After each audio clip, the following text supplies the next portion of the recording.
আসসালামু আলাইকুম। অনুপাতের এই পর্বে থাকবে একই নিয়মের 5টি অঙ্ক যা বিভিন্ন চাকরি পরীক্ষায় আসছে। প্রতিটা প্রশ্নের সামনে লেখা আছে কোন চাকরি পরীক্ষায় কত সালে আসছে। তো এখানে 61 নম্বরে দেওয়া আছে একটি অফিসে 32 জন মহিলা কর্মী আছে। কতজন? 32 জন। ওই অফিসে পুরুষ ও মহিলা কর্মীর অনুপাত 9:16। এখন এই 9:16 কি পুরুষ ও মহিলা, তার মানে এইটা হচ্ছে, এখানে ভালো করে পড়ুন। ওই অফিসে পুরুষ ও মহিলা কর্মীর অনুপাত, আগে কারটা বলছে পুরুষ, পরে মহিলারটা বলছে। তার মানে এইটা হচ্ছে পুরুষ, এটা হচ্ছে মহিলা। আবার দিয়ে দিয়েছে মহিলা 32 জন। তো এই মহিলা অনুপাতের নিচে আমরা 32 লিখতে পারি। তাহলে দেখুন তো, এই মহিলার অনুপাত হচ্ছে 16 থেকে লিখছি 32, কত দ্বারা গুণ করছি? 2 দ্বারা গুণ করছি। দেখলেই বোঝা যায় 16-রে 2 দ্বারা গুণ দিলে 32 হয়। তাহলে এই 9কেও 2 দ্বারা গুণ দিতে হবে। 9কে 2 দ্বারা গুণ দিলে 9 দ্বিগুণে 18। তাহলে বলতে পারবো 32 জন যদি মহিলা হয়, পুরুষ হচ্ছে 18 জন। মোট কর্মী কয়জন? মোট কর্মী হচ্ছে 50 জন। আমাদের বলছে ওই অফিসে শতকরা কতজন পুরুষ কর্মী আছে। পুরুষের শতকরা চাইছে, তাহলে পুরুষের যে কয়জন কর্মী সেটা যাবে উপরে, আর নিচে যাবে মোট। যেহেতু শতকরা কতজন কর্মীর শতকরা, তাহলে কর্মী বলতে তো পুরুষও আছে মহিলাও আছে, মোট 50 জন আছে। তো পুরুষের শতকরা চাইছে, পুরুষেরটা উপরে, নিচে মোট, আর গুণ দিব 100, কারণ শতকরায় নিব। শতকরায় নিতে হলে 100 দ্বারা গুণ দিতে হবে। তো এইখানে এই 0 কেটে দিলাম, অথবা এমনিতেই বোঝা যায় 50 দ্বারা 100 মধ্যে যায় 2 বার, অথবা এরকম ছোট ছোট করে যদি কাটেন কোনো সমস্যা নেই, 2, কারণ এই 5 10-এর মধ্যে যায় 2 বার, 18 দ্বিগুণে 36। তাহলে আমরা বলতে পারবো যে পুরুষ কর্মী 36%। এখানে 36% আছে খ নম্বরে। এইভাবে একটু চিন্তা করলেই বেড়ে যাবে, যেহেতু আমাদের পুরুষ কর্মী চাইছে। তাহলে মোট কর্মী থেকে হিসাব করতে হবে যে মোট 50 জন, 50-এ 18, একে কত, 100-তে কত। তাহলে এইভাবে বের করলেই সঠিক উত্তরটা বের হয়ে যাবে।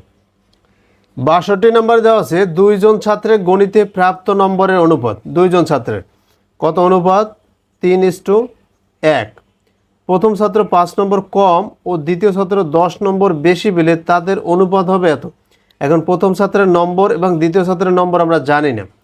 তো যেহেতু 3:1 দেওয়া আছে তাদের প্রাপ্ত নম্বর, তাহলে এটাকে আমরা ওই যে আগের পর্বগুলো আমরা করেছিলাম যে এটাকে ধরা যাবে 3x আর এখানে 1x, তার মানে x।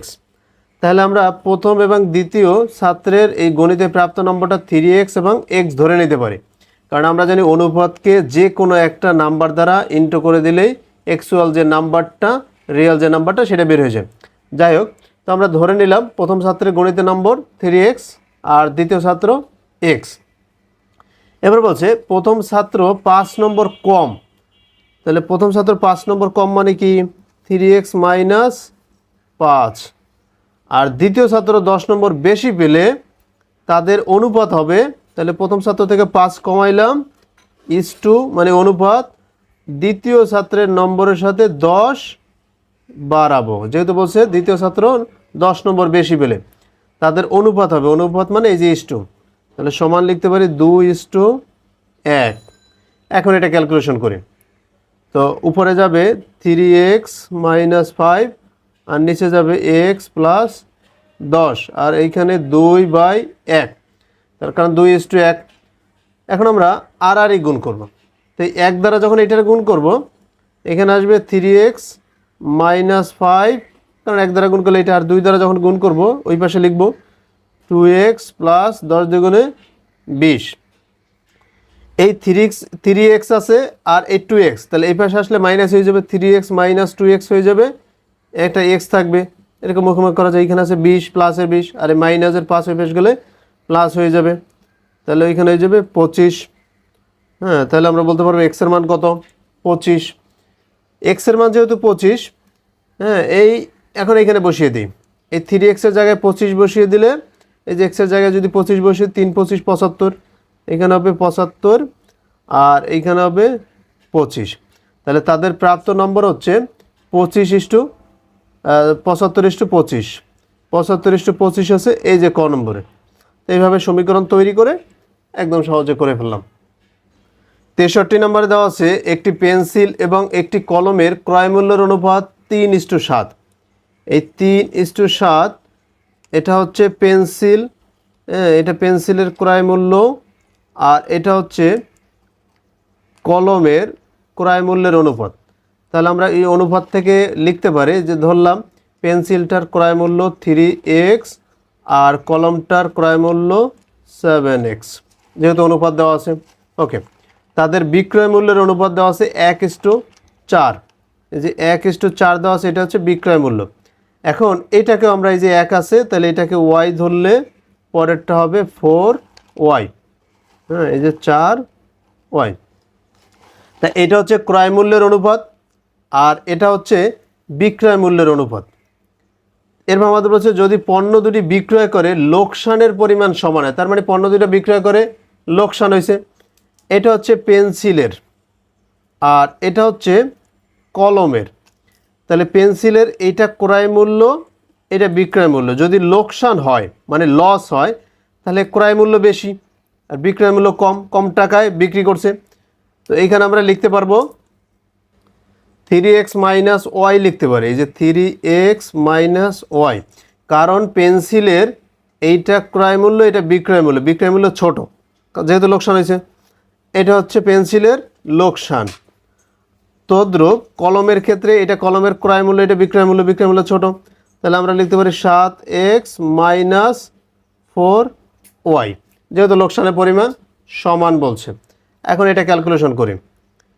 তো এইখানে 3x, এই 7x এই পাশে আসবে মাইনাস 7x, আর এই পাশে মাইনাস 4y, এই y ওই পাশে চলে যাবে প্লাস y হয়ে যাবে। তো এইখানে থাকবে মাইনাসের 4x সমান মাইনাসের 3y। মাইনাস দ্বারা সম্পূর্ণটাকে গুণ করি, তাহলে আসবে 8x, এখানে আসবে 8x আর এই পাশে আসবে 3y। এরপরে এই x এই ওয়াইটা গুণাকার আছে, এই পাশে গেলে ভাগ হয়ে যাবে y, আর ওই পাশে আছে 3, এই 8 ওই পাশে গেলে ভাগ হয়ে যাবে। তাই x বাই ওয়াইয়ের মান কত? 3/8। আচ্ছা, আমাদের কি বের করতে বলছে সেটা দেখি। 63 নম্বরে আমাদের বলছে যে তবে কলমের ক্রয় মূল্য এবং বিক্রয় মূল্যের অনুপাত কত। কলমের এই ক্রয় মূল্য এবং বিক্রয় মূল্যের অনুপাত কত হবে? তাহলে ক্রয় মূল্য এবং বিক্রয় মূল্যের অনুপাত কত? এই যে 7x:4y, এটা হচ্ছে ক্রয় মূল্য, এটা হচ্ছে বিক্রয় মূল্য কলমের। এই যে এই লাইন কলমের, এই লাইন পেন্সিলের। তাহলে কলমের ক্রয় মূল্য এবং বিক্রয় মূল্যের অনুপাত চেয়েছে, এটা লিখলাম। তাই অনুপাত মানে ভাগ, এই যে 7x ভাগ 4y, তাহলে 7/4 আছে। 7/4 আছে। এরপরে এই যে x/y-এর মান কত? 3/4। এইখানে এটা আমরা এইভাবে লিখতে পারি, এখানে 3 এভাবে লিখতে পারি 3, তো 3 এটা কিন্তু 4। তো এইখানে আমরা লিখে দিই 3/4। তো 3 7 21, উপরে উপরে গুণ করলে 3 7 21 আর নিচে 4 4 16। এইটা শুধু একটু ইংলিশ হয়ে গেছে। এই যে 4টা ওয়াই মাইনাসের আর একটা ওয়াই প্লাসের, তাহলে 3টা ওয়াই মাইনাসের হবে। আচ্ছা, তাহলে অনুপাত দ্বারা 21 সমস্ত 16। আচ্ছা, তাহলে 21 সমস্ত 16 আছে, যে গ নম্বর। তাহলে এটা সঠিক উত্তর হচ্ছে গ। 64 নম্বরে দেওয়া আছে সুমনের বেতন রহিমের বেতনের 210%। কার বেতন? সুমনের বেতন রহিমের বেতনের 210%। এই পার্সেন্টেজ মানে শতকরা, মানে এটা দ্বারা বোঝায় রহিমের যদি 100 টাকা হয়, এই যে রহিমেরটা যদি আমরা ধরি 100 টাকা, তাহলে সুমনের কত হবে? 210 টাকা হবে। এটা দ্বারা এইটা বোঝায়, এই যে সুমনের বেতন বলছে রহিমের বেতনের 210%। ওকে, ফাইন। এরপর বলছে লিজার বেতন রহিমের বেতনের দ্বিগুণ। হ্যাঁ, তাহলে লিজার বেতন রহিমের বেতনের দ্বিগুণ। এই যে রহিমের বেতন আছে 100 টাকা ধরলাম, তাহলে লিজার বেতন হবে 200 টাকা। Okay fine. পরে বলছে লিটনের বেতন আবার লিজার বেতনের 70%। তাহলে লিটনের বেতন লিজার বেতন কত? 200 টাকা। এই 200 এর 70%, 70% মানে উপরে 70 নিচে 100। এই 100 দিয়ে এটার ভাগ করলে 2, তাহলে কত থাকবে? 70 70 140। তো আমরা এখন রহিমের, সুমনের, লিজার, লিটনের 4 জনের বেতনই পেয়ে গেলাম। আমাদের বলছে সুমন এবং লিটনের বেতনের অনুপাত কত? তাহলে সুমন কই? এই যে 210, আর লিটন কই? এই যে 140। তো শেষ পর্যন্ত এই যে দুইটা অনুপাত কাটাকাটি করি, 0 0 কেটে দিতে পারি। এটাকে 7 ভাগ করলে 3 হয়, কারণ 3 7 21, আর এটাকে 7 ভাগ করলে 7 দুগুণে 14, 2। তাহলে আমরা শেষ পর্যন্ত বলতে পারবো যে সুমন এবং লিটনের বেতনের অনুপাত হচ্ছে 3:2। এখানে 3:2 আছে, এই যে ক নম্বরের সঠিক উত্তর। 65 নম্বর দেওয়া আছে রাবু ও জামালের মাসিক বেতনের অনুপাত কত? 7:5। এটা হচ্ছে রাবু, এটা হচ্ছে জামাল। Okay fine. তাহলে তাদের বেতনের অনুপাত যেহেতু এইটা, তাহলে আমরা বলতে পারি যে ধরি এর 7x এর 5x, দুইজনের বেতন। দুজনের মাসিক বেতন একত্রে 24,000 টাকা। তাহলে একত্রে মানে এই 7x যোগ 5x সমান বলতে পারবো 24,000। এই 24,000, 7 5 12, 12x সমান 24,000। অতএব x সমান কত হবে? 12টা x সমান যদি 24,000 হয়, একটা x সমান অবশ্যই 2,000, কারণ এই 12 ওই পাশে গেলে ভাগ হয়ে যাবে। তো x এর মান বের হয়ে গেছে 2,000। তো আমরা যদি এইখানে 2,000 বসাই দিই, তাহলে 7 দুগুণে 14, তাহলে 14,000 হয়ে যাবে। তাহলে রাবুর বেতন হয়ে যাবে 14,000 মাসিক বেতন। হ্যাঁ, এরপর বলছি 1 বছর পরে রাবুর বেতন 500 টাকা যদি বাড়ে, তো এটার সাথে 500 যোগ হয়ে যাবে।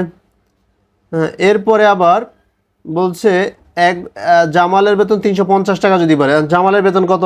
এক্স এর মান যদি এখানে আমরা বসিয়ে দিই, 5 দুগুণে 10, তাহলে 10,000 হয়ে যাবে। তাহলে বলবো জামালের বেতন 10,000।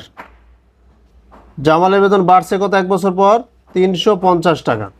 তো আমরা বলতে পারবো যে রাবুর বেতন 14,000 টাকা, জামালের বেতন 10,000 টাকা।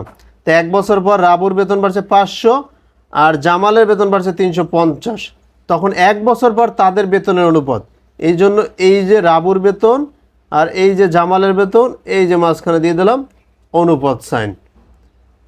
তো এখানে আসবে 14,500, আর এইখানে আসবে 10,350।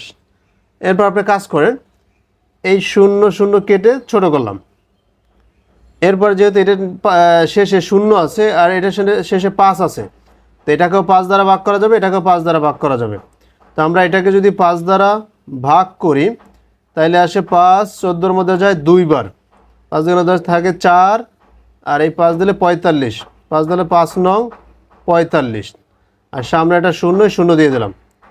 এরপর এটাকে 5 দ্বারা ভাগ করলে 5 এই 10-এর মধ্যে যায় 2 বার, তারপর নামাইলাম এই 3, হ্যাঁ ভাগ করে দেখতে পারেন, তখন যায় না, একটা 0 দিয়ে এই 5, তাহলে 35, 5 দ্বারা ভাগলে 5 7 35, 207 হয়। তাহলে বলতে পারবো যে তাদের এই যে বেতনের 1 বছর পরে রাবুর বেতন 500 এবং জামালের বেতন 350 টাকা বাড়ার পর যে বেতনটা হয়, সেই বেতনের যে মাঝখানে এই যে অনুপাত সাইন দিলাম, অনুপাত হবে 290:207। এই যে ক নম্বর দেওয়া আছে সঠিক উত্তর। তার মানে 65 নাম্বার সঠিক উত্তর হচ্ছে ক, 290:207।